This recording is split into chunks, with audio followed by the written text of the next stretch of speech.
ఇది నీకు లింగ పూజలేందయ్యా విషమే గొంతులో ఎట్టా నిలుపుకున్నావో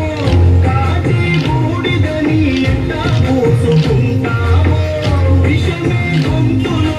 ఎట్టా నిలుపుకున్నావో కాచి బూడిదని ఎట్టా పోసుకుంటావో పడితే ఎట్ట ఉంటే అమ్మే ఎట్టా చూస్తూ ఉందయ్యా పార్వతమ్మే ఎట్టా చూస్తూ ఉందయ్యా సకలి మా శివయ్య